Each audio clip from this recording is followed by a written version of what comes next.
everybody, and welcome back to my channel. Welcome if you're new here. My name is Morgan.Lopez and I am a rising junior in college. First off, how's your day today? I hope it's going good. If not, I hope it gets better. Time is flying and the semester is basically right around the corner, and there is a lot that goes on. So I am here to help. If you're an incoming freshman, I know you've probably heard all the stories of this happens, that happens, you meet so many people, so many crazy things happen, you gotta get in the right group and all. I am here to share my tips of how to navigate that first week in school, first week in college. And if you're already a student in college and you've been through it, but you need something to help you start the semester a little better, this is what this video is for. Don't forget to like, comment, and subscribe. Click that like button, it really helps me, and subscribe. So during the first week, it is true, a lot of things do happen. You meet a lot of people, get a bunch of new professors, you get a bunch of new classmates, maybe some old classmates if you're already that far into your semesters. So first things first is definitely coming in with enough time to unpack everything. I know everybody has different situations, maybe their parents can't take them, maybe you drive on your own, but if you can, definitely try to organize at least 2 days before classes start. And if you have to go in for orientation, go in when in your allotted time slot. But if you have enough time to get there 2 days before, I would definitely recommend that. The day you get there, you unpack and organize as much as you can. You get yourself settled into this new room, into this new place, and at the same time your roommates are coming in. Maybe you get there before them, maybe you don't, but you have time to adjust to this. You have time to say hello, you have time to organize your own self and get your things together. The second day you can use to finish organizing. Maybe you got there late the day before and you still needed more things to unpack, so you can finish organizing there. You can go get your stuff from the storage room, and this is also the day for extra things, for all the stuff that you missed. If you need to go to the store, if you're in an apartment, get groceries if you didn't do that the day before. So basically get in all the last minute things and get in all the extra stuff that you missed. Also things like extension cords, cleaning supplies, and even school supplies. Now that the school day starts tomorrow, you're gonna want to get your supplies so that you come in ready to class. Which brings me to my next topic. On that second day, I really like to check in with all my class materials and stuff that teachers give me. And my dog just escaped. Oh my god. So basically, I check all my syllabi, all the announcements that teachers make in whatever you use, Blackboard, my courses, etc. This has helped me, especially every single semester so far, to not be surprised by any assignments, exams, or projects, though it has happened to me here and there, because after going through all the syllabi, you can miss a thing or two. But on the day before classes start, I like to look and read through everything. The main thing I like to do here is find all the assignments that the teacher has already assigned. Often they already have a list of every assignment and when it's due, what exams and what projects are scheduled for the semester. Generally, they mostly have this planned out, and for the most part, they have their syllabi posted already the day before classes, even up to a week before classes.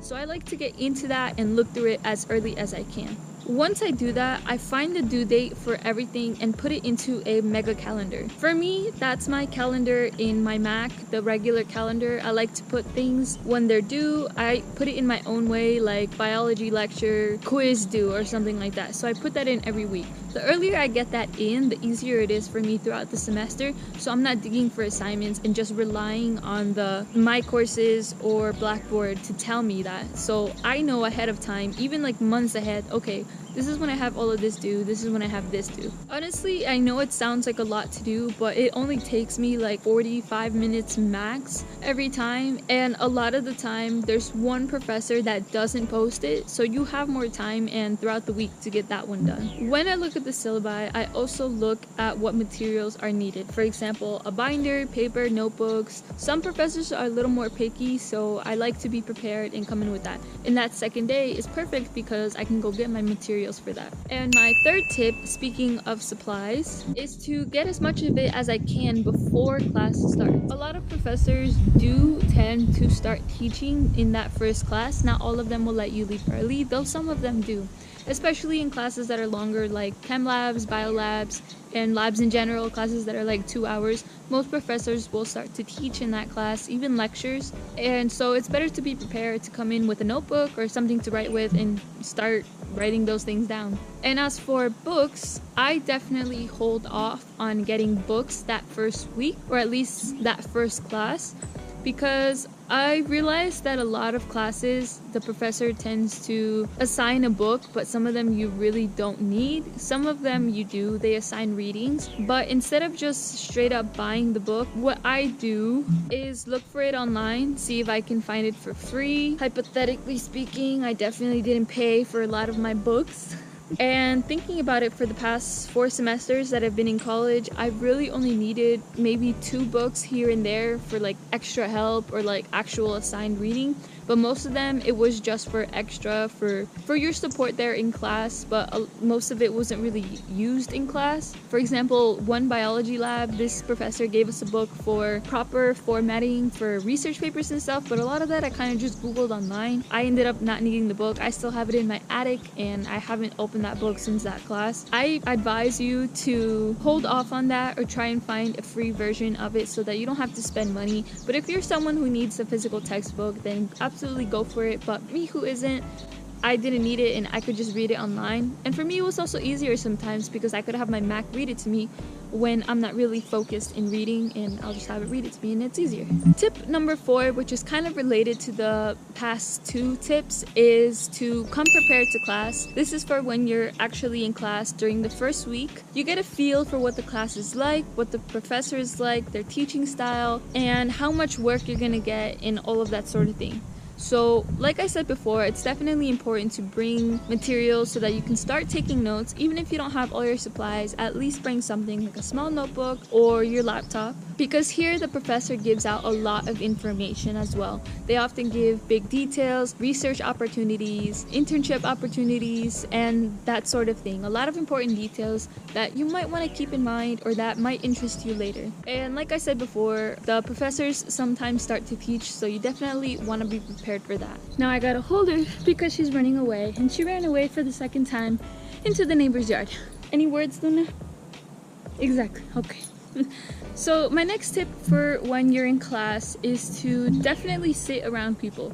Don't be that person that sits all the way in the back, all by themselves. Later in the semester, when you have group work or you need help on something, it is better to be around people so that you can work together and ask for help when you need it on assignments, especially in math classes. In math classes and that sort of thing, you tend to do a lot of work in groups, especially packets for solving problems and that sort of thing. So sitting around people, getting to know them, becoming friendly, and helping each other is a big plus.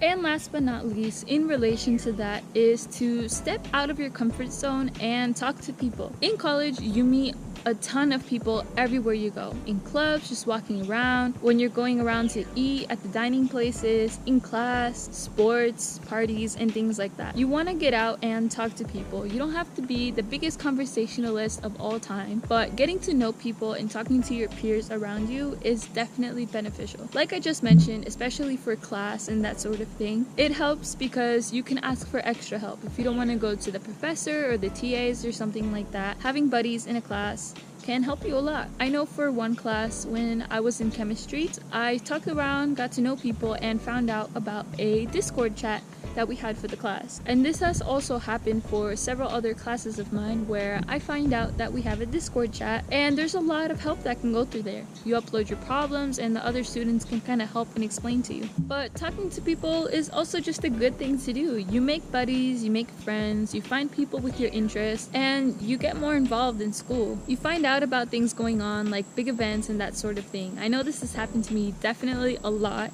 of talking to like random people. I find out about events that the school is hosting or other clubs are hosting where you can get like free stuff and free food. So definitely you don't want to miss out on that. And that's another reason why I became president of a club this upcoming school year, because I talked to people, I got to know them, I got to know people in a community or in groups, and I built my way up to president. And now I know a bunch of people, I've networked a lot because of talking to people here and there. You don't have to full on get to know them, but even getting to know them and becoming acquainted with people here and there can lead to a lot of good things. So on that note, those are all my tips I have for this video for now. I hope this helps somebody feel a little more prepared for this coming semester, because I know I am definitely anxious about it, and it's big changes. A lot of things happen, but definitely you'll be okay.